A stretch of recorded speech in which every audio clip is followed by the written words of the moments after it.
अस्सलाम वालेकुम students. Last time जो हम लोगों ने टॉपिक चैप्टर 4 पढ़ा था उसके अंदर हम लोगों ने ये पढ़ा था कि linear high order differential equation थी। और अगर आपको याद हो तो हमने इस तरह की कोई चीज़ पढ़ी थी कि कोई ना कोई कांस्टेंट थे और इसके साथ डेरिवेटिव था A N minus one Y of N minus one और plus so on to A two Y double dash plus A one Y dash plus A naught Y equal to F of S. हमने कोई एक ऐसी differential equation पढ़ी थी जो कि linear थी। फिर इसके अंदर हमने दो कैटेगरीज की थी और एक और बात भी थी कि इसके अंदर हमने इसको इस तरह लिख लिया था phi of M Y equal to F of X, ये हमने लिख लिया था। तो ये लीनियर थी और हाई ऑर्डर थी। उसके अंदर फिर हमने दो कैटेगरीज की, यहाँ पे linear high order differential equation को हमने दो हिस्सों में डिवाइड किया था। एक हमारे पास बन गई थी होमोजीनियस और एक हमारे पास बन गई थी non homogeneous. High order differential equation को दो हिस्सों में डिवाइड किया, एक होमोजीनियस और एक नॉन होमोजीनियस। होमोजीनियस में हमने क्या किया था, phi of M equal to zero, यानी कि ये जो राइट हैंड साइड थी ये क्या थी, जीरो थी। तो ये साई वाली टर्म को हमने कन्वर्ट कर दिया था फाई ऑफ एम वाई में, तो ये phi of M Y equal to zero. Non homogeneous में क्या था कि राइट साइड वाला जो फंक्शन है वो एग्जिस्ट करता है, ये वाला फंक्शन एग्जिस्ट करता है नॉन होमोजीनियस के केस में, और ये वाला फंक्शन जीरो हो जाता है होमोजीनियस के केस में। फिर जब हमने होमोजीनियस का इसका सोल्यूशन पढ़ा तो इसके सोल्यूशन को हमने कहा था कंप्लीमेंट्री सोल्यूशन। इसको हमने क्या पढ़ा था, कंप्लीमेंट्री सोल्यूशन, क्योंकि इसके हमने दो हिस्से बना दिए थे, दो केसेस बना दिए थे। एक इसके अंदर हमने कहा था कि फाई ऑफ एम जो है वो जीरो है, और एक में हमने कहा था फाई ऑफ एम जो है वो जीरो नहीं है, ये जीरो होगा या ये जीरो होगा, इस तरह की सिचुएशन थी ना, ये जीरो होगा, ठीक है, या फिर वाई जीरो होगा। तो ये हमने दो केस बनाए थे। तो y इक्वल टू जीरो हमने इसके अंदर कहा था ट्रिवियल सोल्यूशन है। फिर नॉन ट्रिवियल के लिए भी हमने फाई ऑफ एम को इक्वल टू जीरो लिया था, और फाई ऑफ एम को जब जीरो लिया था तो ये करेक्टरिस्टिक इक्वेशन थी। तो यहाँ पे फिर हमने इसके केसेस बनाए थे डिफरेंट और सेम, वो सारे। तो कंप्लीमेंट्री सोल्यूशन वाई सी निकाला था, और वो बना था C1 Y1 plus C2 Y2 for second order, third order, ये सारा कुछ।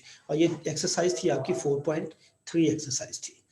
ये हमने सारी इसके बारे में डिस्कस की थी। और याद रखिएगा होमोजीनियस के अंदर आपका ट्रिवियल सोल्यूशन ये वाला, ये ट्रिवियल भी एग्जिस्ट करता है, और नॉन ट्रिवियल के लिए फिर हम इसको क्या करते हैं कि कैरेक्टरिस्टिक इक्वेशन बनाते हैं नॉन ट्रिवियल के लिए। ट्रिवियल तो होता ही होता y इक्वल टू जीरो, तो ये हमने वाई सी इसका स्टडी किया था। फिर नॉन होमोजीनियस में हमने क्या कहा था कि अगर हम इसको जीरो कर लेते हैं तो ये वाली टर्म तो ये वाली बन जाती है, तो इसका तो हमने वाई सी उसी तरीके से निकाला। तो ये वाला जो फंक्शन था इसके लिए फिर हमने वाई पी पढ़ा, और फिर दोनों को ऐड कर दिया, तो फिर इसका क्या बन गया था, जनरल सोल्यूशन, यानी कि वाई सी भी आ गया और वाई पी भी। ये जो वाई सी है इसको कंप्लीमेंट्री सोल्यूशन भी कहते हैं, इसको कंप्लीमेंट्री फंक्शन भी कहते हैं, इसको कैरेक्टरिस्टिक फंक्शन या कैरेक्टरिस्टिक इक्वेशन भी कहते हैं सी के लिए, ठीक है। अब हमने जब नॉन होमोजेनियस देखा तो फिर हमने इसके अंदर एफ ऑफ एक्स को स्टडी किया। इस एफ ऑफ एक्स की मदद से हमने क्या निकाला, वाई पी। और ये जो वाई पी निकाला है इसके हमने फिर 3-4 केसेस पढ़े। वाई पी निकालने के हमने कई मेथड्स पढ़े। पहला मेथड जो था वो था पावर मेथड, पढ़ा तो नहीं था, ये मैंने कहा था बीएससी से करना है आपने। पावर मेथड, इसी को हम डी ऑपरेटर मेथड भी कहते हैं, और इसी को हम इनवर्स ऑपरेटर मेथड भी कहते हैं, इनवर्स ऑपरेटर मेथड भी कहते हैं। Power method, D operator method या इनवर्स ऑपरेटर मेथड। इसमें दूसरा जो मेथड था वाई पी का वो हमने पढ़ा था रॉन्स्कियन मेथड।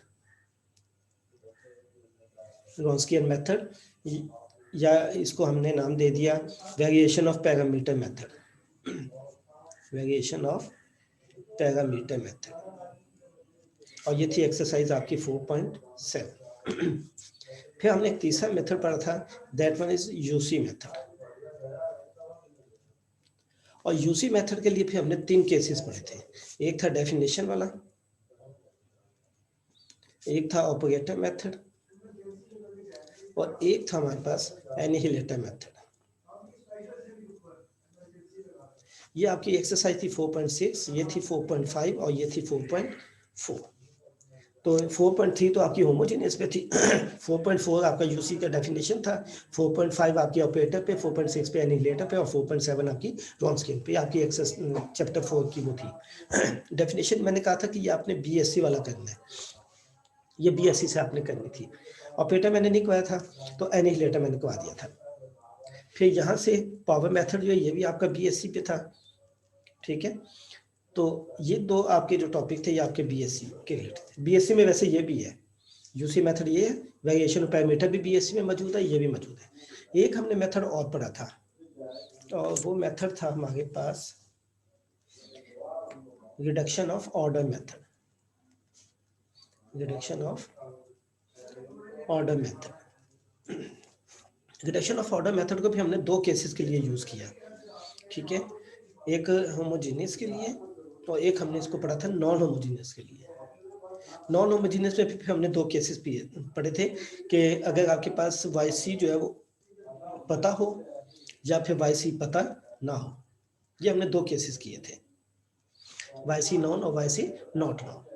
तो ये हमारे पास टोटल जो है रिडक्शन ऑफ ऑर्डर और ये सारा पावर मेथड, गॉसियन मेथड, ये सारी चीज़ें हमारा चैप्टर 4 को कवर करता है, ठीक है। अब एक असाइनमेंट आप लोगों ने लेनी है। असाइनमेंट ये है कि आपने 5 क्वेश्चन डेफिनेशन पे करने हैं। डेफिनेशन में 3 केसेस बनते हैं, क्योंकि आपको बताया था कि यूसी मेथड अप्लाई किस पे होता है, एक्सपोनेंशियल पे अप्लाई होता है, या पॉलिनोमियल पे अप्लाई होता है, या ट्रिग्नोमेट्रिक में साइन और कॉस पे अप्लाई होता है। यूसी मेथड सिर्फ इन तीनों पे अप्लाई होता है, वेरिएशन ऑफ पैरामीटर सबके ऊपर अप्लाई होता है। तो ये 3 आपने लिखने, तो 2-2 क्वेश्चन इन तीनों के, 2 क्वेश्चन एक्सपोनेंशियल पे, 2 पॉलिनोमियल पे, 2 ट्रिग्नोमेट्रिक पे, ठीक है। और एक मिक्स भी होता है। तो ये आपके 8 क्वेश्चन इसके बन जाएंगे। तो 5 क्वेश्चन बल्कि 8 क्वेश्चन आपके बन जाएंगे यूसी पे, ठीक है, केस वाइज। और फिर पावर पे भी इसी तरीके से बनेंगे, 8 क्वेश्चन आपके पावर मेथड पे बन जाएंगे, और 5 क्वेश्चन आपने करने हैं रिडक्शन ऑफ ऑर्डर पे।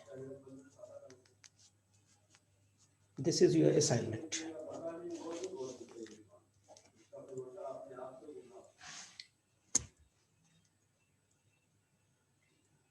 ओके जी।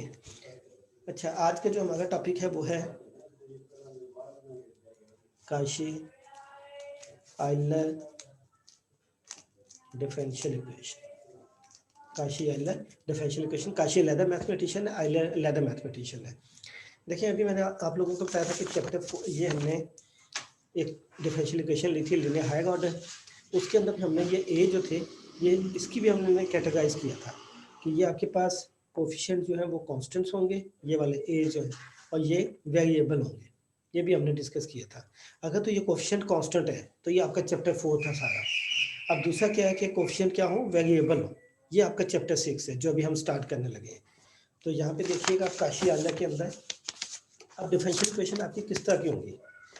डिफरेंशियल इक्वेशन इस तरह की आ जाएंगी, एक्स उसके Y triple dash minus 2x Y dash equal to 6। अब इस तरह की आएंगी। अब क्या होगा, पहले क्या होता था कि 3y triple dash minus 2y dash equal to 6, या x भी ले लेते हैं, इस तरह की आती थी। यानी कि जो y या y डेरिवेटिव होते थे तो उसके साथ जो कोफिशिएंट थे ये क्या थे, कांस्टेंट थे। अब क्या इसके कोफिशिएंट क्या आ गए, फंक्शन है, किसके, x के, इंडिपेंडेंट वेरिएबल के, y के नहीं होंगे, इंडिपेंडेंट वेरिएबल के क्या होंगे, फंक्शन होंगे। तो ये हमने चैप्टर 4 पढ़ा था, और ये हमने चैप्टर 6 पढ़ा था। सेम वही चीजें यहाँ पे है। यहाँ पे अब क्या होगा कि इसके कोफिशिएंट क्या हो जाएंगे, वेरिएबल। पहले क्या थे, कोफिशिएंट कांस्टेंट, तो इसका भी वाई सी निकलता है, इसका भी वाई सी निकलेगा, वाई पी इसका भी बनता है, नॉन होमोजीनियस के लिए वाई पी इसका भी बनता है। अगर ये वाली टर्म जीरो हो जाए तो ये होमोजीनियस बन जाएगी, यहाँ पे ये जीरो हो जाए तो ये होमोजीनियस बन जाएगी। तो ये केस था जब कोफिशिएंट क्या थे, कांस्टेंट, सिर्फ वाई सी निकलता था। और ये वो केस है जब कोफिशिएंट क्या थे, फंक्शन ऑफ एक्स थे, इसमें भी वाई सी। अब इसका तो हमने वाई सी निकालना पड़ा हुआ था, हमने क्या किया था, इसको हमने लिख लिया था 3m cube minus 2m into Y equal to 0, फिर हमने कैरेक्टरिस्टिक इक्वेशन बनाई थी इसके लिए जब कोफिशिएंट क्या थे, कांस्टेंट। अब कोफिशिएंट में क्या आ गया, एक्स आ गया, ठीक है। अब इसको हमने सॉल्व करने का मेथड पढ़ना है, तो वाई सी के लिए हम मेथड पढ़ लेंगे। तो जो वाई पी के मेथड होंगे ये वही होंगे जो हमने उसमें पढ़े हैं, यानी कि इसका वाई पी में तो कोई फर्क नहीं आएगा ना, सिर्फ वाई सी के लिए फर्क आएगा क्योंकि लेफ्ट साइड डिफरेंट है। तो इसका तो हमने पढ़ लिया वाई सी निकालने की टेक्निक, इसकी भी हम वाई सी की टेक्निक पढ़ेंगे। ये वाली टेक्निक पढ़ेंगे। जो वाई पी है इसकी वही टेक्निक्स होंगी जो हमने वहाँ पे पढ़ी, यानी कि इसके लिए हमने क्या क्या पढ़ा था, गॉसियन मेथड पढ़ा, इसके लिए हमने यूसी मेथड पढ़ा, इसके लिए हमने पावर मेथड पढ़ा, इसके लिए हमने रिडक्शन ऑफ ऑर्डर मेथड पढ़ा। तो यही 4 मेथड इसके लिए अप्लाई होंगे। तो हम वाई पी तो मैं नहीं पढ़ाऊंगा, सीधा सीधा सिर्फ वाई सी करवा दूंगा, ठीक है। तो वाई सी की टेक्निक, अब इसके अंदर 2 किस्म की चीज़ें आती हैं। जो काशी आइलर है ये एक स्पेशल केस है। तो जो स्टैंडर्ड फॉर्म है, the differential equation of the form A N F of X की power N Y N plus A of N minus one F of X की power N minus one Y of N minus one plus so on to A two F of X की power two Y double dash plus A one F of X whole power one Y dash plus A not F of X की power 0 और y is equal to G of X. Equation क्या है, A N F of X की power N Y of N plus A N minus one, ये चीज़ equal to क्या है, जी of x. अच्छा ये जो है एफ ऑफ एक्स की पावर क्या है, 0 है, तो ये 1 भी हो सकती है, यानी कि लास्ट वाली टर्म कुछ बुक्स में ऐसे भी लिखी होती है, इस वाली टर्म को ऐसे भी लिखा जाता है, ए नॉट वाई ऐसे भी लिखा जाता है, क्योंकि एफ ऑफ एक्स की पावर 0 वो 1 हो जाती है। अब this differential equation is called Cauchy Euler differential equation if number 1 conditions है कि एफ ऑफ एक्स जो है is same in all terms at left hand side। जो इसकी लेफ्ट हैंड साइड है, इसकी जो लेफ्ट हैंड साइड है उसके अंदर जो फंक्शन है ये वाला क्या होगा, सेम होगा। काशी-आइलर की special cases, Cauchy Euler is a special case, ये स्पेशल केस है इस केस के अंदर कि एफ ऑफ एक्स जो होगा वो क्या होगा, सबके अंदर सेम होगा, इसीलिए मैंने इसको एफ ऑफ एक्स लिखा है। अभी मैं एग्जांपल पे समझाऊंगा। दूसरी ये है कि F of x has the power equal to the order of derivative in each term at left hand side। दो कंडीशंस है, एक तो ये कि ये फंक्शन क्या होगा, थ्रू आउट क्या होगा, सेम होगा लेफ्ट साइड पे, राइट साइड में तो y आता ही नहीं ना, जिसके अंदर y उसके डेरिवेटिव्स आएंगे उसके साथ जो फंक्शन होगा वो क्या होगा, सेम होगा। और इसकी पावर, दूसरा पॉइंट क्या है, function has the power equal to the order of the derivative, यानी कि यहाँ पे देखें y का ऑर्डर क्या है, n है, तो फंक्शन की पावर भी उतनी होगी। यहाँ पे फंक्शन का डेरिवेटिव क्या है, n-1, तो इसका भी पावर कितनी होगी, n-1। यहाँ पे फंक्शन का डेरिवेटिव क्या है, y का डेरिवेटिव क्या है 2, तो फंक्शन की पावर क्या होगी 2। y की पावर क्या है, y का डेरिवेटिव क्या है फर्स्ट ऑर्डर, तो फंक्शन की पावर क्या है 1। तो y के यहाँ पे डेरिवेटिव, कोई डेरिवेटिव, नो डेरिवेटिव, 0 डेरिवेटिव, तो यहाँ पे फंक्शन की पावर भी क्या होगी 0। तो एग्जांपल देख लें, तो ये इक्वेशन जो है। और तीसरा पॉइंट क्या है, ये जो एज है, एज आर कांस्टेंट, ये सारे क्या है कांस्टेंट, ये फंक्शन नहीं है, ये जितने भी ए आ गए ये सारे क्या है कांस्टेंट। एग्जांपल देख लेते हैं। एग्जांपल एक्सपोज करते हैं जी, आपके पास x प्लस 3 की power 3 Y triple dash minus 2x plus 3 की power 2 Y double dash minus 6x plus 3 की वाई डैश इक्वल टू 0। ये मैंने एक एग्जांपल लिखी है, x प्लस 3 की power 3 Y triple dash minus 2x plus 3 की power 2 Y double dash minus 6x plus 3 की वाई डैश इक्वल टू 0। अभी मैंने एक टर्म ने डाली। अब देखें y ट्रिपल डैश है, कितना ऑर्डर है, थर्ड ऑर्डर है। पहले तो ये आप देखें कि फंक्शन सेम आ गया कि नहीं आ गया। देखें x प्लस 3 इसमें भी है, फंक्शन वो होगा जिसकी पावर होगी, x प्लस 3 आ गया, इसमें भी x प्लस 3 आ गया, इसमें भी x प्लस 3 आ गया, सेम हो गया। दूसरा क्या है, इसका डेरिवेटिव कितना है, थर्ड ऑर्डर है, तो इसकी भी पावर कितनी है 3, दोनों क्या हो गई सेम। इसमें डेरिवेटिव क्या है, सेकेंड ऑर्डर, तो ये क्या है पावर 2 सेम। y डैश है तो इसकी पावर क्या है 1।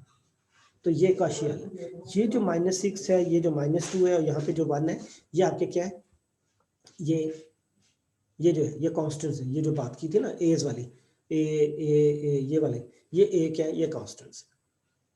अच्छा अब यहाँ पे अगली वाली टर्म नहीं आई, तो वो आए या ना आए हमें उससे कोई नहीं, जितनी टर्म्स मौजूद होगी हमने उसको देखना है। अगर फर्स्ट कहीं ये टर्म नहीं आती फिर भी ये काशी-आइलर है, काशी-आइलर को तो सेटिस्फाई कर गया ना, क्योंकि इसमें फंक्शन तो होगा मगर ये वाली टर्म क्या होगी, जीरो, जिसकी वजह से ये सारी टर्म खत्म हो जाएगी। तो अगर ये फर्स्ट काइंड नहीं आती, अगर ये नहीं आती तो फिर आपके पास इक्वेशन ये वाली बनेगी।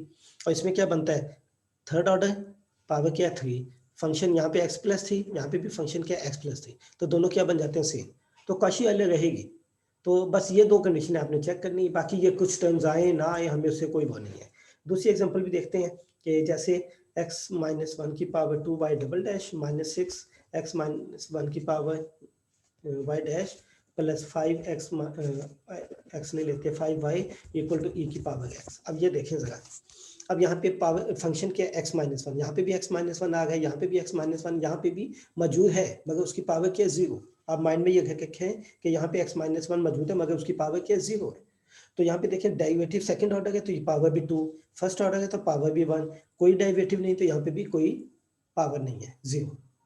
अब दूसरी बात, राइट साइड पे अगर फंक्शन नहीं आता, 0 होता है तो ये होमोजीनियस होगी, और अगर राइट साइड पे फंक्शन आ जाए तो ये क्या होगी, नॉन होमोजीनियस। जो मैंने अभी थोड़ी देर पहले आपको बताया था कि जो हमने 4th चैप्टर में पढ़ा कि लेफ्ट साइड का ही फर्क आ गया ना, राइट साइड पे तो अगर 0 आ गया तो होमोजीनियस, ना आया तो नॉन होमोजीनियस, इस तरीके से। अब हमने इसका सोल्यूशन पढ़ना है। अच्छा, अब एक और एग्जांपल देख लेते हैं, X square Y double dash minus 2x Y dash plus 5y equal to 0। अब ये होमोजीनियस है, काशी वाले चेक करते हैं, फंक्शन क्या है x है, फंक्शन क्या चल रहा है x, तो x की पावर क्या है 2, डेरिवेटिव क्या है इतना 2, ठीक है। यहाँ पे भी x ही चल रहा है, इसकी पावर क्या है 1 वाई डैश, ये जो 2 है ये a है।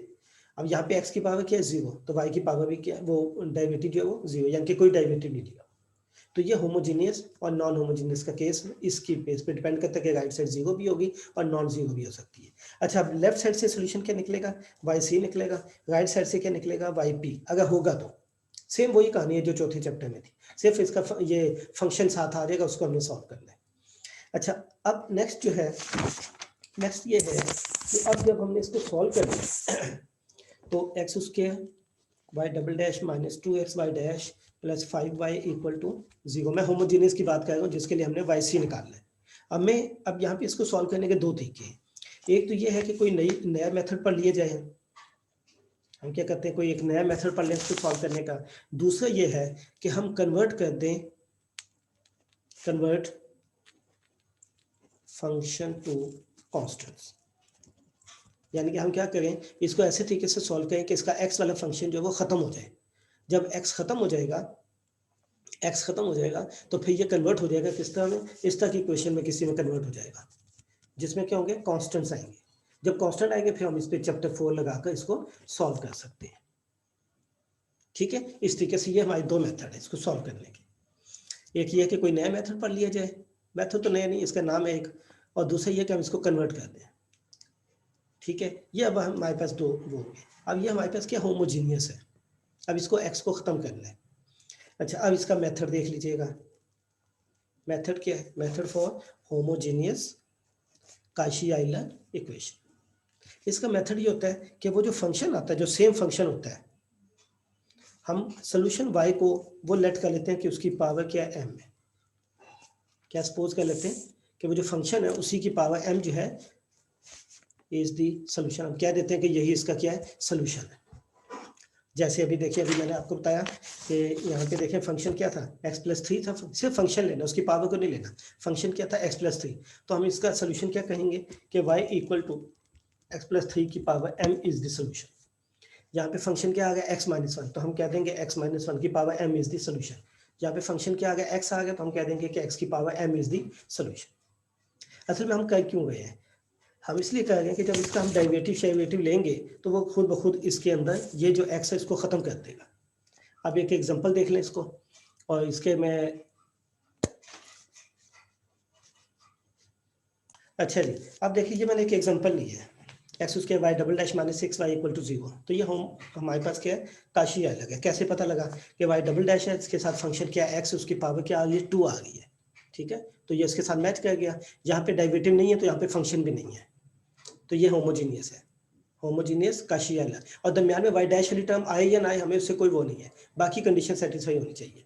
अब हम इसके अंदर फंक्शन क्या चल रहा है x, तो हम लेट कर लेंगे कि द सोल्यूशन इज, इसका जो सोल्यूशन है वो मैंने क्या बताया कि y is equal to function की पावर m। अब फंक्शन हमारा यहाँ पे क्या x है, जो पावर है ना, पावर को छोड़ के जो बाकी चीज है वो आपका क्या फंक्शन, तो हम y इक्वल टू एक्स की power m is the solution, ये हम सोल्यूशन लेट कर लेंगे। अब हमने ये वैल्यू यहाँ पे पुट करनी है, तो y की जगह तो x की पावर m आ गया। अब हमें डबल डेरिवेटिव चाहिए, अब हम इसका डेरिवेटिव लेते हैं। जब इसका डेरिवेटिव लेते हैं तो y डैश क्या आएगा, m x की power m minus one, m constant है तो पावर स्टार्ट में आ जाएगी, एक पावर कम हो जाएगी। y डबल डैश क्या आएगा, m into m minus one x की पावर m माइनस टू, ये हम पुट कर देते हैं। जब ये पुट करते हैं यहाँ पे तो x खत्म हो जाएगा, देखिएगा x स्क्वायर, ये एक्स स्क्वायर ये वाला आ गया, y डबल डैश की वैल्यू ये आ गई, तो m minus one into X की पावर m माइनस टू, ये वाला डेरिवेटिव। फिर आगे क्या था, माइनस सिक्स वाई, तो माइनस सिक्स वाई की वैल्यू क्या, एक्स की पावर m इक्वल टू, ये हमारा वाई था, ये हमने सोल्यूशन लेट किया हुआ है। अब हम सिर्फ m की वैल्यू पुट कर देंगे तो हमारा आंसर आ जाएगा। अच्छा, अब यहाँ पे देखें ये पावर्स ऐड हो जाएंगी, तो ये बन जाएगा m उसके माइनस m, और यहाँ पे x की power m minus six X की power m equal to zero, ये बन जाएगा। x की पावर m कॉमन ले ले तो m उसके minus m minus six into X की power m equal to zero, X की पावर m तो जीरो नहीं हो सकता, तो इसलिए m उसके minus m minus six equal to zero. तो ये हम वहां पे पहुंच चुके हैं जहां पे जो हमने उसमें